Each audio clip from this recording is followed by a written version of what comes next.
So the schedule can change a little bit, but back when you were on a 2-a-day schedule, when training camp broke, it meant you were into a single practice day. Well, we're already, into single practices, so the time shifts a little bit. But this week, basically, we're finishing, that hotel meeting, and much like in prior years, we'll move to a different schedule now. Sean, with this segment of work on the field, are you pleased with what you've seen so far, the progression? Yeah. Look, it's been competitive. A little warmer today than yesterday. I thought they handled it pretty well. And, there's so much that you need work at. And there's so many different situations you have to cover. And you're trying to prepare for everything, and yet you're also trying to prepare them to think the way you think relative to timeouts, where you're at on the field, and how you have to play a game. It seems like the ball was on the ground a lot today, or am I wrong? Or was it maybe not the most crisp offensive? Yeah, I'd say defensively it looked a little sharper than the offense today. Coach, obviously, at the beginning of camp, you had mentioned a three-way battle at center. Now that training camp is in the books, your evaluation of Eric McCoy, and how safe is it to say he's the starter? Yeah, we're not announcing starting lineups right yet. Eric's been doing well. He's taking a lot of the reps with the ones. We're pleased with how he's progressing, and we'll continue to look at not only him but the other guys working there. Sean, is there a situation, whether the Jets game or Dolphins game, that Taysom could get reps with the ones? Yeah, I don't know that'll take place in this game. No, it probably won't take place in this game. Okay. Sean, will you stay at 90 till the end, or might you make a few cuts after this game to make it more manageable? Normally we'd stay at 90. That's not to say that we wouldn't switch out some spots possibly or make some moves. Obviously when it comes to that final weekend, there's a lot of transactions. You're paying attention to your own roster, but you're also paying attention to the 31 other teams. How much do you like the way they do it now compared to 90 to 75, and now it's just 90? Well, look, I think it helps when you get into preseason week 4. Is there anything about this training camp that will stick with you later, or is it just sort of all of? No, I mean, look, you're building a foundation in training camp with this team, and so hopefully there's a number of things that stick with all of us, whether it's lessons learned or positive experiences. But yeah, I think that you go through the process, you repeat certain things, and you're working on their technique. I mean, when a player gets tired and he's in week 6 or 7 of the season, and there's a point at which he's got to rely on his technique that he's gotten comfortable with. Sean, looking at Keith Kirkwood on the team last year, how would you compare him and Simmie Cobbs? Are they very similar? Yeah, I would say they have similar traits. Their body types are similar. They're guys with strong hands that probably the closer to the ball they play, the better. I think that would be a good comparison. Are you liking training here? After the years in West Virginia coming back, now it's been a few years here. Yeah. Look, it's one of those things we've got. As soon as you get into a routine, I think the challenge is dealing with the heat, but I think we've done that and managed it pretty well. I like our West Coast trip when we go out there to practice. All of that's worked out well. Coach, as you approach cut downs, is that hard for you on a human level? Yeah, absolutely. It's always probably one of the hardest parts of the job, and I've been in their shoes probably at least 3 or 4 different times, been released, when I was younger, and some of the players that get released, there's a good chance they're going to end up coming back through the doors here. We talk about that. And then some of the players maybe not so much, but that part never changes really. And these guys have put a lot in, starting in the winter with all the conditioning, the weightlifting. There's a lot of investment, and so it's difficult. I know in the 24-hour news cycle, a lot is talked about in the third preseason game as being the most important one. Is that maybe more of a media creation, or because you have a body of work, or how much emphasis do you put on historically, I don't think that's created by the media. I think historically that's somewhat true relative to how much starters play. Now, does that mean around the league everyone subscribes to the same plan of how they're going to play their guys? I think each team's specific, but typically if you looked around the league, that third game is a game where guys would get more reps maybe than they had, and we've approached it that way. Is the evaluation of the return game particularly complicated this year just because you had brought in someone who's established and really good at that? Yeah, I mean, I think that's a fair question. You know, hopefully we can get him back, you know, as soon as possible. In the meantime, we're looking at some of these other younger guys, and you know, Harris has done some things that are encouraging. You know, so yeah, it's not crystal clear right now if you're asking, and you know, I don't know that I expected it to be at this point, but you know, we'll keep practicing it and looking at the lineups and the guys that we're asking to do it, so that we can get better clarity and arrive at the right decision. Sean, Just one more quick follow-up, sorry. If you really have a good idea based on someone's career, what they can do, and there's a reasonable expectation that they'll be healthy by very end of preseason, are you evaluating the young guys now versus what they have done, or do you have to? Yeah, I mean, look, the young guys are being evaluated, period. What do we think they are? How are they performing now? What do we think they can perform to? And the veteran players, you know, much the same way. Now, you might not need to see it every day, but you're going to still, at some point, still need to see it. So I think that's the way we're kind of taking it. Has this rookie class maybe exceeded expectations a little bit at this point? I mean, given where you drafted and the number of picks you had. Well, look, I think I'm encouraged and yet somewhat reserved because we haven't played yet. But I'm encouraged with some of the players, some of the free agents. You know, how they get here is the business of the draft. Once they're here, it's the business of evaluation. So, you know, hopefully we continue to feel as good as we do. You know, I think starting with our center, you know, he's had a real good camp. He's playing well. I'm encouraged. And then when you look throughout this class, there's some players that I think can help us. Now, how soon? You know, we'll see. Sean, when you look in the past, like Tommy Lewis and his contribution as a receiver, is Deontay Harris, does he have that ability maybe to be a Tommy Lee, or is it more like it's a good running question. jet sweeps? No, it's a good question. What are the things he can do well, and that's what we're going to try to find out. Because, look, if you feel like you have something in a returner, then how many other snaps can you get from him? And I think that's a real good question. All right, thank you. Thank you. Michael, you ready?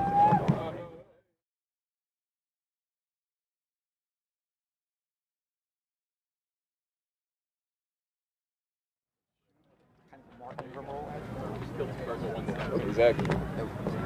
That was good.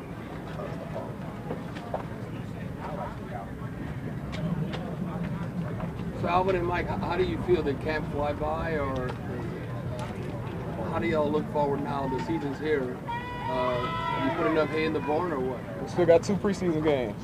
Okay. But camp's over though, right? I don't know, you tell me. We're not for sure yet. We'll find out. You guys gonna be doing interviews together, like? No, we're just trying to get out of here. We're doing one right now. Any good questions? How much do you guys look forward to this third preseason game?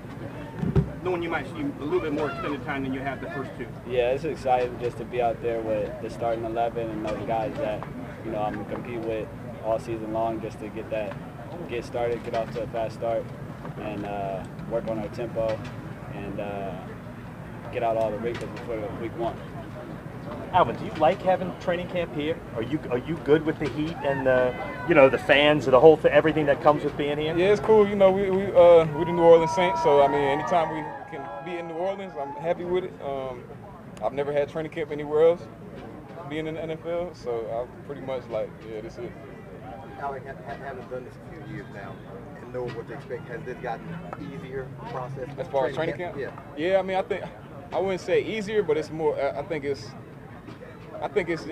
not as much pressure, I would say. I think it's always pressure to get better and, you know, to be back with the guys and want to progress fast, but I wouldn't say as nerve-wracking. Like, you know, as your rookie year, you come in camp, you don't know what to expect. It's more of a, I know what to expect now. It's just, now I can really focus on the things I need to do to get better. Mike and Alvin, when you look at a team like the Jets and Greg Williams, they really got after and they blitzed the Falcons. Have you all looked at the film and maybe decided just to be prepared for that, even though it is a preseason game? For sure. We went against Greg last year, week 1, when he was at Cleveland. We have a lot of film on him, and our coaches have us prepared. What are some of the maybe measurable benefits that you guys get out of being in a game with Drew in a preseason game, even if it's a short amount of work? He hasn't worked with you guys in a game yet this preseason. I mean, anytime we have Drew in the huddle, I think it's like a game situation. It's like it's a preseason game, but we play it like a real game. So it's like Mike said earlier, it's a good time to work on our tempo, get our timing down, just work on the smaller things that, you know, we might not get out of going against DeMario and Cam every day. You know, we're going against another team, so it's just an opportunity to see where we're at, not only see where we're at, but get better. Mike, when you have a training camp here, when it's slightly warm, how much value is it to get to like Los Angeles and get a few days with a different climate? Is that a big thing, or would you be okay if you didn't? It serves a lot of benefits. You know, just going out there, it's a lot easier to breathe, of course, just from the humidity. But I feel like that's one of the things we have to our advantage. Come out here and compete, go hard all day in this heat and uncomfortable situations, and then we're able to go against other teams that may have not had those same uncomfortable situations where they had to respond and make plays and move the ball up and down the field at their own will. So I feel like us coming back here and just having practice in New Orleans is always going to serve benefits for us all year long. Given the way last season ended and the fact that you have all your coaches back and the majority of players back, I know you said you have 2 preseason games, but do you almost wish, like, let's go, we're ready? Of course, you know, I mean, that's what we're in camp for, to get ready for that. You know, that this 16 games we got coming up. You know, I think at a certain point you reach in camp where you're tired of hitting your teammates. You know what I'm saying? You want to go against another team, and that's what preseason is for. But you know, we want to go for, you know, when it really counts. You know, like Monday night, that's the first game of our season, and you know, of course, we're ready for that. But we still have time. We got things we need to correct. We got things we need to get better at. So you know, looking forward to it, but definitely still going day by day and trying to focus on what we have to accomplish right now. Mike, when you look at your situation now in the past, I know you're working on punt, kick return. Is it almost like you said working on kick return? The kick return. Are you part of that, like emergency? Like, okay, Alvin, go make a big play for us? Or? I don't know. You gotta ask Coach Payton. Coach Payton was just up here like 5 minutes ago. You gotta ask him. Hey, Mike, I think Alvin was second on the team in catches last season. How do you evaluate him in the receiving game, and how much do you guys share ideas about that aspect of the offense? The sky's the limit for him.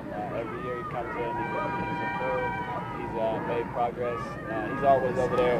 He plays running back, but he's always talking to Coach CJ, RC, asking him questions about receivers. So he's always trying to, you know, enhance his game. And having a young player like that is just automatic sky's the limit, because he can get better year in and year out. So we know our responsibility for his team, and that's to move the chain and put points on the board, and we're in it together. So whatever we got to do to make each other, help each other out, we got each other's back. Are there any particular elements of your receiving technique that you picked up from Mike? Yeah, but I don't think I can do them all. He got. I mean, he can run any route on the route tree. He's running them hard, every one. Some of them breaks he be getting into, I don't know how to do that. I can't make my body do that, but I try. You know, but I mean, just watching him, he's explosive. In every route, I mean, every one of his routes starts off, it looks the same. I mean, that's why I think these corners and these safeties have a tough time guarding them, is because, you know, you don't know what you're gonna get with him. And I mean, strong hands. One thing that I don't think he gets enough credit for is that he's smart. I mean, he knows coverages, he knows where his soft spots are. He knows. He knows how to. He studies his opponent. He knows what gets to him. He knows how to exploit their weaknesses. So, I mean, I've definitely learned a lot and picked up a lot from watching this game. Anything about hand exercises or things to help you attack the ball? I can't say he be cheating though.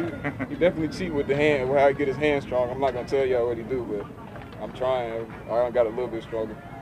Sean talked about the human side of making cuts, how difficult it is. You're going to have friends that in the next week or so are looking for jobs. Do you talk to them? How do you all handle that as guys who are more established, knowing you may have friends that aren't here anymore?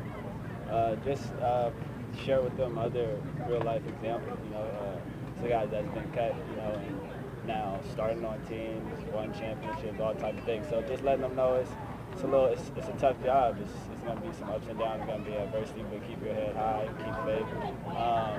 Always keep communication with the great coaches you come across, just because they have a lot of information that can help you and have a lot of relationships. So, just coming in, day out with your head down, ready to get better, and just, don't let just one thing make you go into the tank. It's 31 other teams, and it's always the opportunity to keep working. Thanks, guys.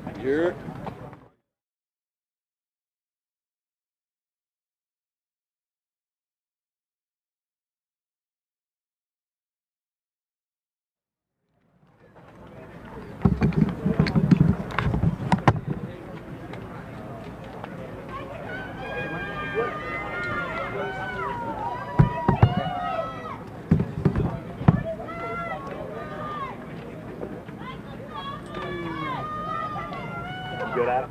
Yep. Today's like the last official day of training camp. Does that feel any different to you, or is it just Thursday? It's a relief. We still had to practice and everything and get better or whatever, but just knowing we out of camp, it's just a relief. We've been here since a month now, just practicing and just being in the hotel, man. I just want to be at home in my own bed and just relaxing, But it's just a relief, really. Is that the biggest difference for you, just getting to go home? Just mentally, yeah. Yeah. It's a mental thing. Marshall, what do you thought about Barnes? I feel like he's really taking a step in this training camp. What do you say to him? Man, I've been seeing that since Ohio State. He had to split time the whole time he was here, and now he got a chance to show what he can do, on an every down basis. So, I'm ready for it. I've been what he can do. I've been told since I got here, he was one of the best players I've seen, in person on the defensive side when I was in college. So I know what he can do. I'm ready for it. I want everybody else to see what I see. So I remember, you were always very accountable and hard on yourself after some games. So the schedule can change a little bit, but especially early in the year. In the big scheme of things, how do you think going through that will help you can change this year? a little bit, but I feel like you took a lot away from that in terms of your learning curve, your acceleration. back when you were on a two-a-day schedule, Just mentally, you got to know you're not going to win. a real good question. And you got to be tough enough and have that mindset that you can fall down but you get back up. Get right back up. So it wasn't. It's like it's a learning experience, but I've been through worse. So I'm not really worried about it. Some people didn't even think I was gonna be here because of my hamstrings and whatever. But I'm doing what I do, and I'm not really worried about it like that.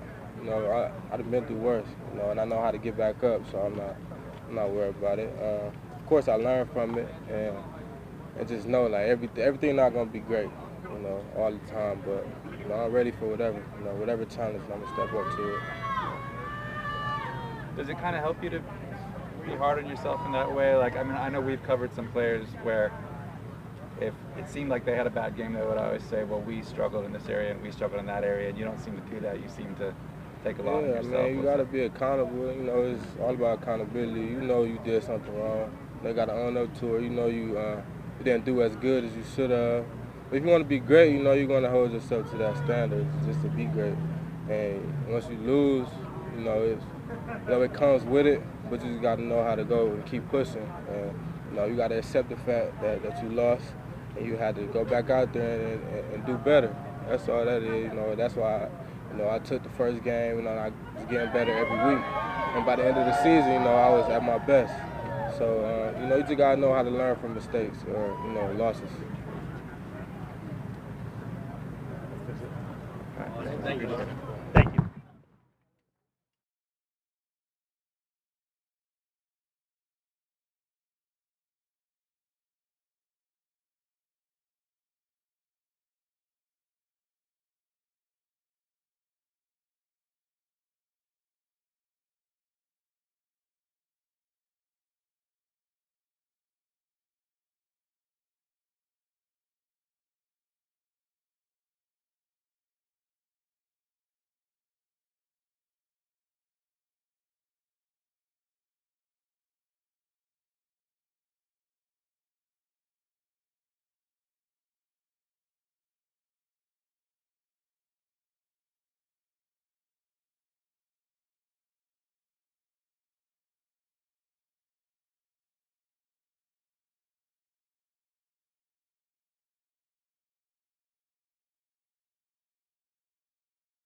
considering how established you are in New Orleans?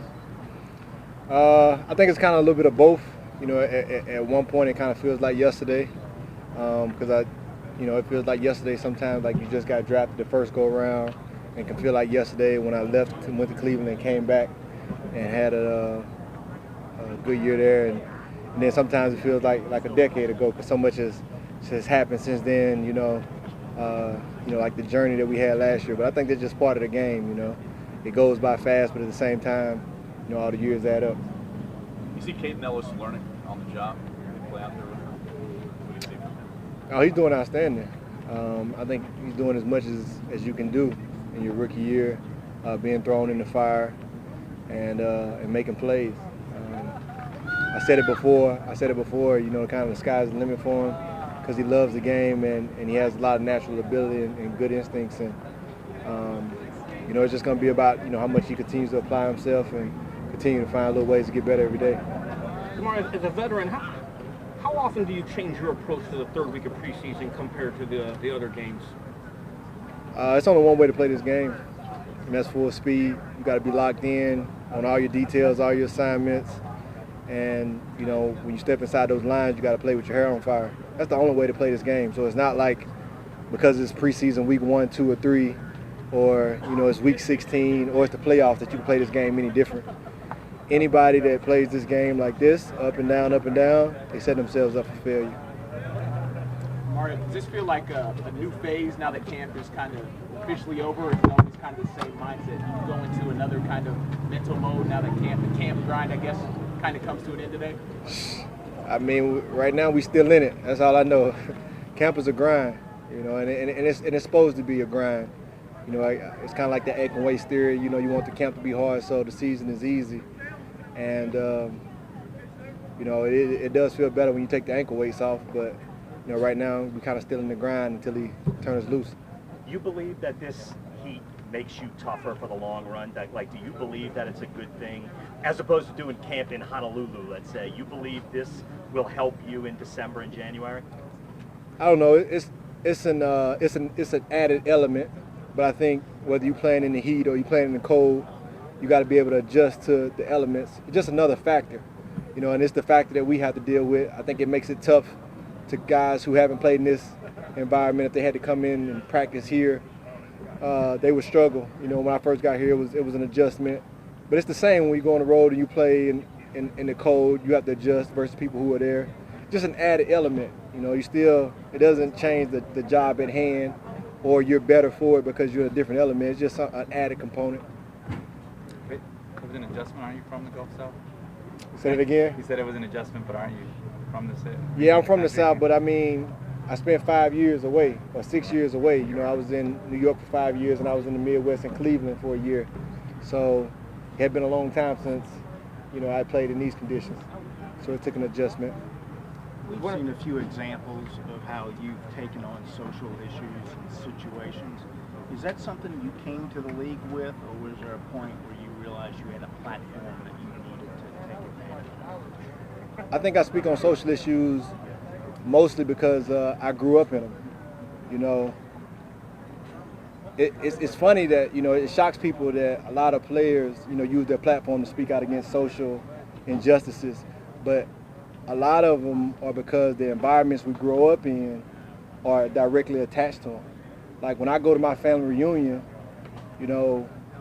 what do you think I'm looking at every day? It's not people living in flourished situations. My friends and family members have certain struggles or different factors that they have to deal with on an everyday basis that I don't necessarily have to deal with because I was recruited to go play at college and got drafted into the pros. So it's not like all of a sudden because I'm drafted into the pros, I'm no longer connected to these issues. And so I think that's a big part of it. And then I think that's just part of being a human being. It should be humanity in us, compassion. If you look at your neighbor and they're struggling, and you can do something about it, you should. Because I'll continue to say this, injustice anywhere is a threat to justice everywhere. So if we allow it to happen to somebody else, it won't be long before it gets to us. And so we should do something while we can do something. So have people ever said, like, stick to football? Did people ever say that to you when you get engaged in these issues, and how does that make you feel? You know what? I've gotten really good at picking what I want to listen to. It probably goes because I pick my playlist and what I want to listen to on my music, so I can do the same thing in society. If it's good information and positive information, I want to take it in, I will. If I don't, on to the next. Yeah. But I mean, what do you think of that statement in general, not just football players, but people who specialize in a certain thing, and someone says stick to that? You know, I mean, does that bother you that people have that approach? I think it's said more in our domain than anywhere else. They just kind of shut up and play. It's told to athletes. You know, other entertainers, you know, they don't say shut up and make music. You know, but it's done specifically towards athlete because, you know, there may be a stigma to it of thinking that we're just entertainers, or, you know, that old jockey mentality, all they can do is play sports. You know, it's not like the jocks are supposed to be good in school, so their brains aren't supposed to be socially aware of things.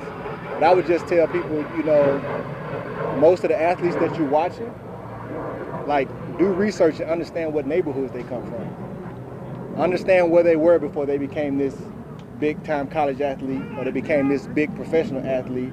Like, go back and do, you know, research and look at, you know, the odds that they had to overcome to get to where they are. You know, a lot of them were friends with somebody who's probably dead or in jail or strung out on drugs or in a bad situation, and it really didn't have anything to do with the choices that they made that separated them. One was just lucky to make it out, you know, and because he was lucky to make it out, it's almost his responsibility to shine light on the oppression and issues that are weighing certain communities down. And I think until people really understand that, they'll continue to make, you know, rash comments like shut up and play. You know, until they do the background research, they won't be able to look at the situation deeper. What's your impression of Jay-Z getting involved with the NFL now too? I know like Eric Reed had some choice comments about him becoming part of the NFL ownership group as well. I think it's too early to tell, you know. Anybody that says off the rip it's going to be a bad thing, you know, I think they're being pessimistic. Anybody that says it's going to be a good thing, I think they're being really optimistic. Anything that helps move the marker towards in a positive direction with social justice, I'm down for it. Anything that's going to be solution oriented, helping us actually change the things that are plaguing our communities, like mass incarceration, like police brutality and lack of accountability, I mean education disparity, all these issues, if it moves towards solutions, it's a good thing. And so I think anything you put out there, not just Jay-Z, anybody that was stepping into this saying, this is what we're going to do about social justice, it's too early until we see the fruit of it. And I think that's what we all have to kind of stand back and wait and see. But I'm down for anything that's positive and moving the needle forward, and I think we all should be. Tomorrow, it would be really easy to be cynical in a situation that, you know, that you came from, you've talked about a lot. What keeps you from being cynical? As far as ask that question another way. So, I think it would be easy to, when Jay-Z comes in and you got a fellow brother in the NFL saying that he doesn't really like it, a lot of guys in the NFL don't like it, they see the hypocrisy of that. What keeps you having the attitude and the answer that you just said, that looking at the optimistic side? I think the power of collaboration.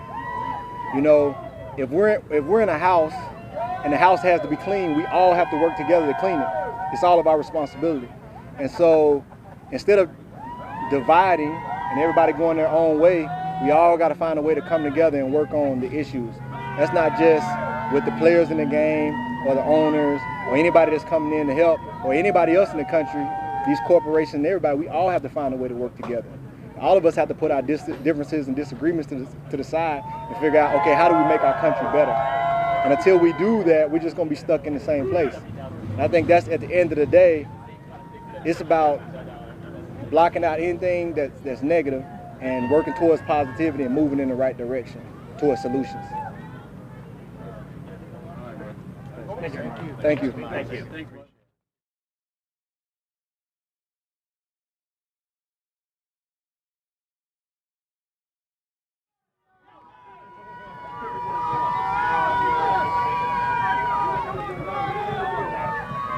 Jason, looking at the quarterback challenge, 6 weeks, you get this car.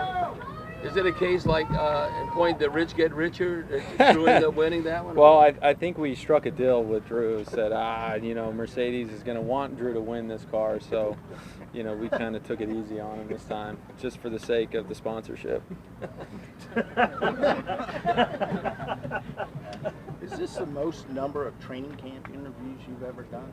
It seems like you're here every other day. I don't know. Probably since I've been in New Orleans for sure. Yeah.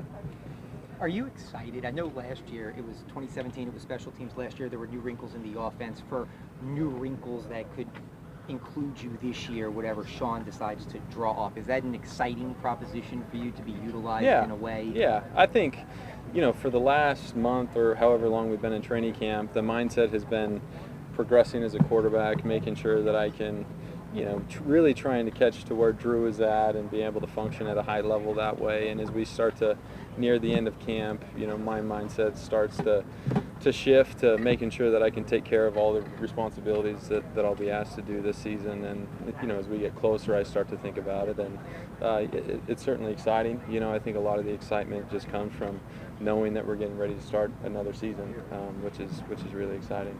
As far as Sean, I know he made the Steve Young comments. I'm sure you heard those comments. Are you humbled by that when you hear that? Do you think that sounds right? Or, just your thoughts when you hear a coach compare you to one of the greatest. Yeah, look, I obviously, I know Steve. Steve's been a good mentor to me, and through BYU and in the NFL and stuff, and obviously look up to Steve, the way that he played the game and everything else. So yeah, it's humbling to hear a comparison that way. I think at the end of the day, you just got to make sure that you can continue to be as good as you possibly can. But certainly a guy that I look up to and admire, and would be a guy that I would say, yeah, I try to mimic, my play after him. You feel like you have like Steve Young type abilities, like you do a lot of the things he did well, or things you can do well? Yeah, I don't know. Look, obviously I think the comparison is easy to make because Steve ran around and made plays and stuff that way. But look, Steve was one of the best to ever play the position, so I'm certainly not in a situation where I'm going to be making those comparisons and everything else. But I will tell you, my mindset is to continue to get better every day and make sure that I can function at a high level at the position. When you said that Steve was a mentor, did you have conversations with him? Yeah. Actually, I have a funny story. I remember when I was at BYU, we finished the game, we won, it was a good game, and I got a text from an unknown number. I didn't have it saved, and I didn't know who it was. And so I was just like, I don't know what to really say to this because I don't know who it is. And then a few weeks by, and I got another message, and then it signed off as Steve, and I quickly realized that it was Steve Young. And so Steve's been one of those guys that, I think the connection to BYU is strong, and he's been a guy that's been really good about reaching out to and offering advice to the guys that play at the program, and I wasn't an exception to that, and since then, we've had conversations, and again, he's a guy that I really look up to, and I appreciate his mentorship. Do you believe that, and I talked to Steve about this, that you probably the greatest tackler in quarterback history, that like kickoff punt coverage that Payton Hill, number 100 years celebrating NFL football, you might the best tackler out of any quarterback. Yeah, I don't know about that, but it is what it is. I don't know. Obviously, quarterbacks aren't known to be tacklers, so I'm not sure that too many people really care about having that, things said about them, I guess. But it is what it is. What was the gist of the messages you got from Steve? I think it was always, he was encouraging. We had BYU Media Days where we were able to talk about his progression as a quarterback, and he would share his experiences with me of how he did when he got to BYU and what he did to progress to become a better player and so forth. So a lot of it was just him sharing experiences with me that he had that helped him, that I was able to take into consideration, and then put that into my routine and try to do the same. He was a guy who had to wait for his opportunity quite a while. Is that something you can draw upon as inspiration? Yeah, absolutely. I think what happens to, we've certainly seen it in the NFL. A lot of guys will come in and play, and maybe they play a little too early, and they don't stick around for a long time. So I'm totally happy with the ability to come in and learn from a guy like Drew, who's been such a great friend and such a great mentor. And I still have the opportunity to play, which I'm really excited about. I love being in the huddle. So we talk about being able to learn from Drew, but now I'm actually on the field. I can see how he manages a huddle, game in, game out, week in, week out, and everything else, because I'm there with him. And I think that experience is invaluable. But in the, it's funny because a lot of times we see a turnover, whether a fumble or downfield or whatever, during the return. Sometimes the quarterback has to try to make a tackle, and a lot of times it doesn't go well. Do you like the idea that if you're ever in that situation, the guy might think about running out of bounds or something? Well, one, I don't like the idea of having to make a tackle because of a turnover, playing offense. But look, I've always been a guy that if something like that happens, I'm gonna sell out and do what I can to obviously help us win a football game, and that would certainly be one of those things. Yesterday after the challenge, was it the hitting tennis balls, home run? Yeah. And you won? Yes, I did. By a lot? I don't know what it was. I hit 300 yards or something, and Drew had 260 or 266. We asked Teddy who won, and he said, Taysom Hill, the best athlete on the team. I think he's just getting you a little bit. I think Teddy's just having fun. Good? All right, Thank you.